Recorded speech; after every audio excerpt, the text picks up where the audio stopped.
Coming up on the Angus Report, managing risk through financial planning. What lies ahead for the EPA's Waters of the United States rule under the Trump administration? Growing beef exports to match supply. Applying football lessons to the ranch, and how a Southwest Kansas feed yard sets its sights on quality. This is the Angus Report. Hello and welcome to the Angus Report. I'm Bob Cervera. And I'm Crystal Albers. Our top news this week. Increased attention to ranch finances and expenses could make all the difference during these times of market transition. While experts predict the trend toward lower cattle prices to continue through 2017, producers with a focused business plan and value-added calves can still find profitability. A credit officer with Farm Credit Mid-America advises that cattlemen meet early with their banker to ensure production goals can be met. With cattle prices being what they are, the cattle farmer wants to be cautious right now. You need to make sure that you're talking to your banker and you're making sure that you're all on the same strategy, what you're trying to accomplish. Every farmer has to take into account their unique circumstances. Expansion now could be the right opportunity, but you just want to be cautious about growing at this point in time.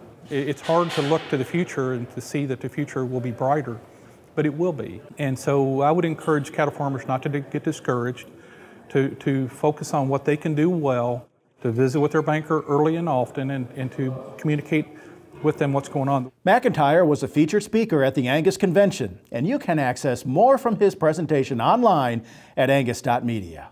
The fate of the controversial Waters of the United States rule could see movement in the months ahead.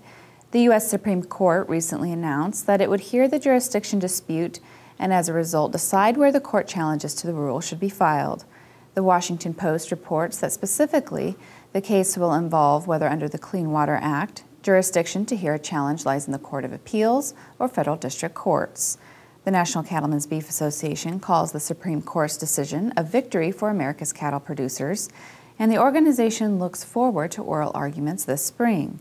The substance of the WOTUS rule is not the focus of the decision. However, there are efforts in Congress to withdraw the rule under President Trump's administration. Both President Trump and Scott Pruitt, his pick to lead the Environmental Protection Agency, have indicated an interest in reducing the reach of the federal agency, opting instead for more state-based control. The market climate for today's cattle producers isn't what anyone would hope for. However, one bright spot, especially for the long term, is the growth opportunity for U.S. beef exports. Growing populations throughout the world are opening the door for exports that can make a real difference to cattle producers. More about that from Amelia Kent, a Louisiana cattlewoman who serves on the Beef Checkoff Board. So this past year, the Beef Board has invested $7.2 million in our export growth programs, primarily conducted through the U.S. Meat Export Federation. That's all getting the word out in terms of the international communities, how to utilize American beef, why American beef is safe. If not for the Beef Checkoff, U.S. beef would not have the market share that it does. 80% of our world beef demand is outside of the U.S. Those are staggering numbers. The Checkoff's presence and influence on our export markets is incredibly reassuring to me because it's adding over $250 worth of value to each carcass we sell. Our thanks to Beef Checkoff for that story. Visit mybeefcheckoff.com to learn more. Super Bowl Sunday is just days away, and no matter what team you'll be cheering for, there's lessons to be learned from the football field that you can apply to the ranch. That's according to South Dakota Angus breeder Brandon Peterson. He sells about 150 registered Angus bulls each year and says his football background provides some helpful insight when developing and growing their Angus herd. We talk about being 1-0 each week. Just like in football, we're going to focus on the game at hand. Not worry about what we did last week, win or lose, not worry about what's going on next week. We need to focus on the opponent that we have today. And just like that on the ranch, we need to focus on getting every calf on the ground. We need to win every week, every day. You've got to begin with your end in mind. You know, you need to know who your customer is. It's not the person buying that bull. It's who's the end user. It needs to trace back through the chain. Our product needs to be delicious, needs to be safe, and we need to be able to repeat it time and time again. So we need to start with the consumer, even if we're selling 2 bulls a year. Winter's coldest months require special attention when it comes to cattle feed and nutrition. When days are short and the weather is cold, Cattle have ways to create and conserve body heat, and that requires increases in feed intake. An extension beef specialist for South Dakota State University says feed requirements for cattle might go up as much as 10 to 25%. A thick winter coat can make a big difference, and so can bedding and protection from the wind.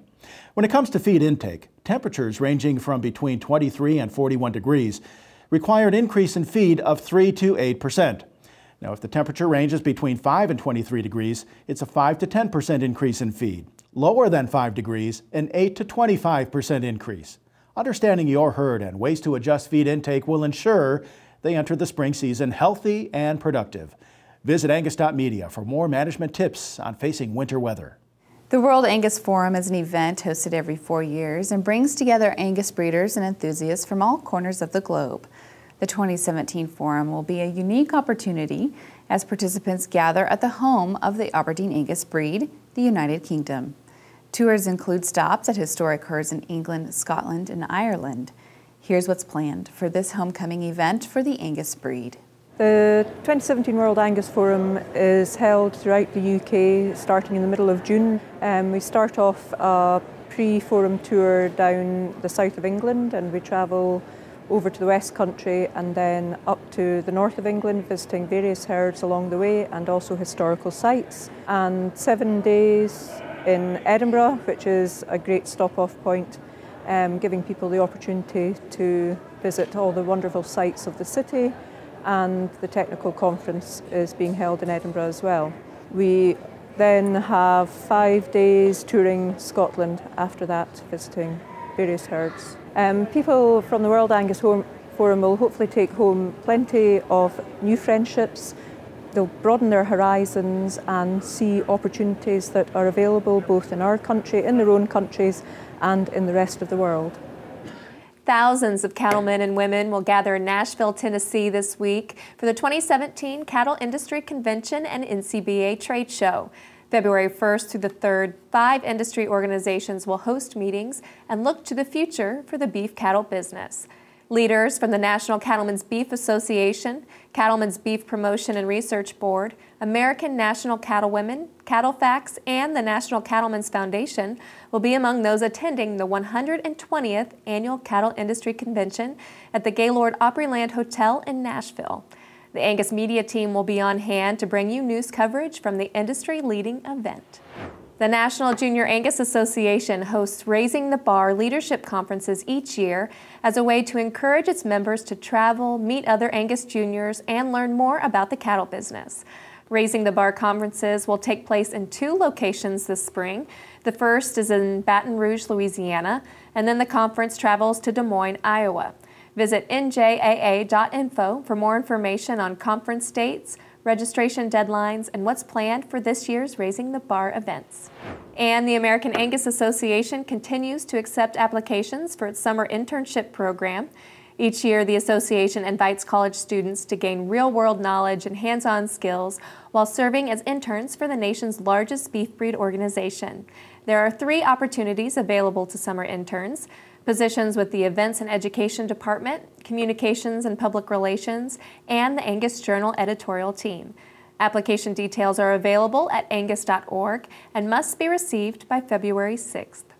And that's what you need to know this week in the Angus business. When we return, beef quality and quantity from pokey feeders in southwest Kansas. Then we travel to Wyoming to ride along at the Burger Ranch, a family invested in ranching and raising Angus cattle. Visit Angus.media to continue watching this episode of the Angus Report. The Angus Report is brought to you by Merck Animal Health, the makers of Safeguard Cattle Dewormer. Healthy cattle perform better. Add Safeguard, add pounds. Contact your veterinarian or animal health supplier today.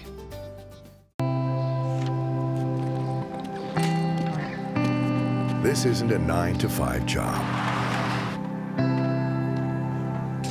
So when you check the pens one last time, put away the tools, and make sure everything's ready to hand off to the night crew. It's not the clock that tells you the day is over. It's the confidence of knowing you got it right. It's having one less thing to worry about when the sun goes down. So when you see the signs of BRD, choose confidence. Choose Zuprevo from Merck Animal Health. Talk to your veterinarian about Zuprevo for BRD treatment.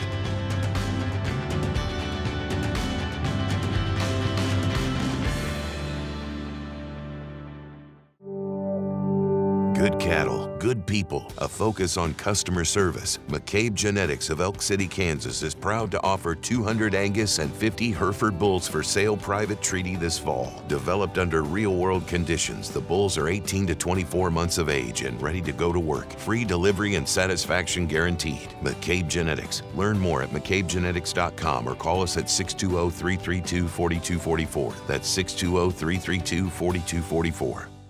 I'm Jimmy Taylor, and my wife Tracy and I run Taylor Ranch, which is located near Cheyenne, Oklahoma. I use GMAX Advantage in my decision making in two different ways. The first way is as a culling tool. We collect blood on the heifers when they're 2.5 months old, so by the time I wean them, I've already got the genetic data in hand, and I can use that if we've got some outliers that don't need to stay in the herd. When we first started years ago, we were probably in the 15% range on prime grade. Our next to last load of steers went 55% prime, and the last group of steers we sent went a little under 58%. And that's dollars in our pocket. And when we make consumers happy, they want to buy more beef. Learn more at GeneMaxAdvantage.com.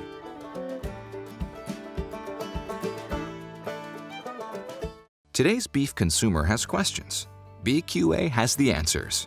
Your Beef Quality Assurance certification allows you to share a story that assures customers that you are responsibly raising a safe, wholesome, and healthy beef supply. Becoming BQA certified just became even more convenient with a new interactive training experience that is online and available 24/7. So what are you waiting for? Get started today by visiting bqa.org. Looking for commercial females? Then join us at the Fort Worth Stock Show Commercial Female Sale, selling 600 females in groups of 10 to 12, featuring 150 high-quality commercial Angus females in a new class sponsored by the American Angus Association. Over 90% of the entire sale offering carries the service of breed-leading Angus genetics. Cattle will be on display February 2nd and 3rd. The show will be at 1 on the 3rd. The sale is Saturday, February 4th at 3:30. Call Robbie Shocker at 817-219-0102 or visit www.fwss.com or www.shockerauction.com for a catalog. Bid online at Superior's Click to Bid.